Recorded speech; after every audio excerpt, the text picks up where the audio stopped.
When European explorers were conquering the South American continent, they were looking for the mythical city of El Dorado. Now, El Bitcoinado is going to be the real opportunity for a new kind of economic revolution after the adoption of Bitcoin as legal tender by the country of El Salvador.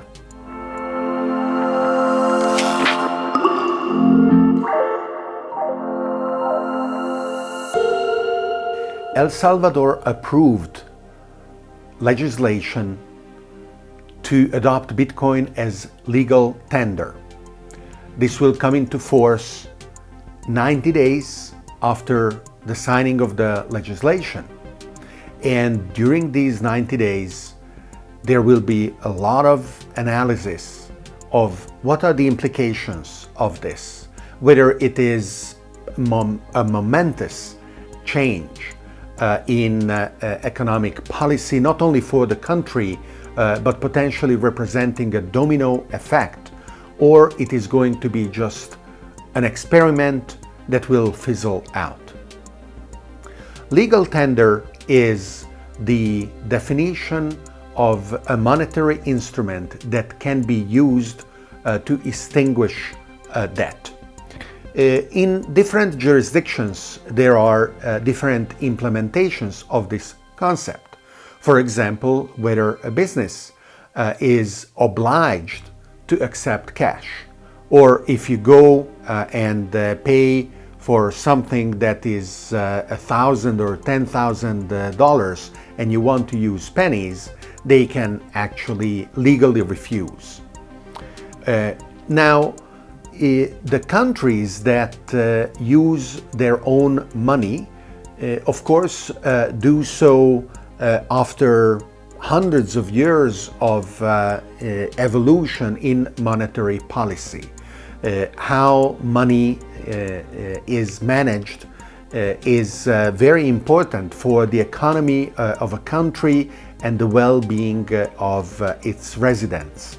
If money is not used well, then it is going to be inflating away the store of wealth that the residents use when, for example, their income goes to zero, or as the inheritance for future generations. The inflation has been the main cause of important economic upheavals in many different areas of the world, and it is strongly correlated with social unrest, leading and up to including revolutions and wars. Now, the economic policy around money is not only, of course, how much you print and how do you distribute it to main banks, and then in turn those to commercial banks that lend it out typically on a fractional basis to businesses and individuals. Monetary policy setting expected inflation is via interest rates, and these interest rates are the main lever for central banks to influence what is happening in the economy. Major economic players like the United States or the European Union invest considerable amounts of thought in designing economic policy. However, it is now becoming more and more widely understood that for the past dozen years or so, it is as if they completely abandoned the ability of exercising actually this influence because of how they handled the financial crisis of 2008 and successively what has been called quantitative easing. The reason is because now interest rates are too close to zero, in some regions are actually negative. You are punished by banks if you hold too much money on your account. So, what is the situation of El Salvador? First of all, El Salvador already belongs, before this recent decision, to a small set of countries that do not have a sovereign currency of their own. The economy of El Salvador went through what is called dollarization. It adopted the United States dollar as its own legal tender. So that is what circulates, that is what you use to pay taxes, that is what you use if you are a business to express the prices of the goods or the services that you are selling. The reason why a country would do this, and El Salvador is not alone, there are countries, big and small, that decided to abandon their own individual sovereign currency, can be very diverse. For example, Germany or France or Italy decided to do the same when they created and then joined the group of countries using the euro. Other countries like Liechtenstein may decide that it is not worth, because of their size, to have their own currency, so they use the Swiss franc. In the case of El Salvador, the original decision was taken because they wanted to combat corruption, economic mismanagement, and in many ways the current decision about Bitcoin is similar.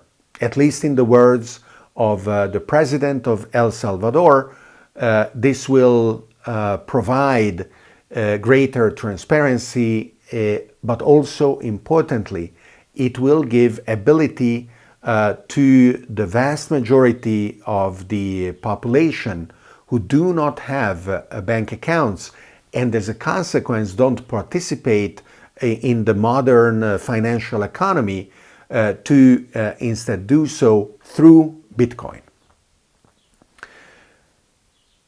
If everything goes according to plan, in 90 days, so around September 2021, if you are a resident of El Salvador, you will be able to pay your taxes in Bitcoin, to receive your salaries in Bitcoin, and if you are a business, you will be required to both expose prices in Bitcoin and accept payments for goods or services in Bitcoin.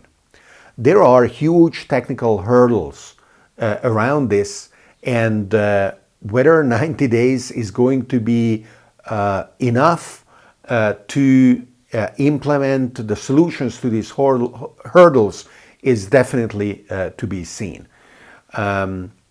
How will businesses adapt the prices of the goods given that Bitcoin is very volatile? It is already said that, for example, they will be allowed to immediately sell Bitcoin for dollars, and the state will guarantee this ability.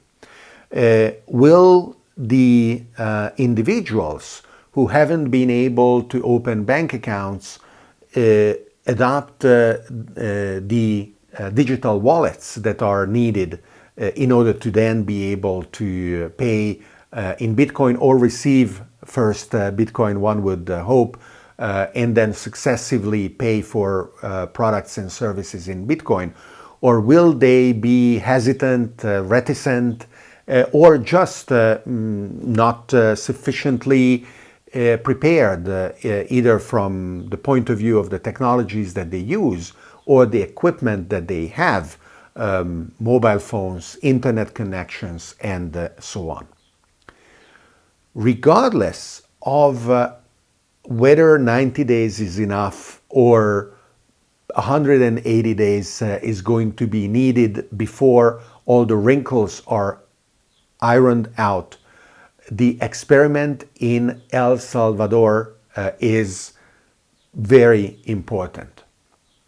Other countries will definitely look at it, and this will hugely influence, and I expect benefit, the Bitcoin ecosystem on a worldwide basis. There will be other countries that will do the same and adopt Bitcoin as a legal tender. And of course, there will be countries that will start, there will be countries that will laggards and come later.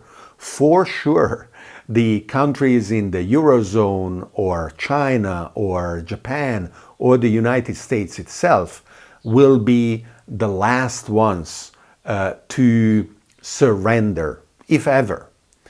But the dam has opened, and there will be interesting implications in terms even of how Bitcoin is classified in other jurisdictions.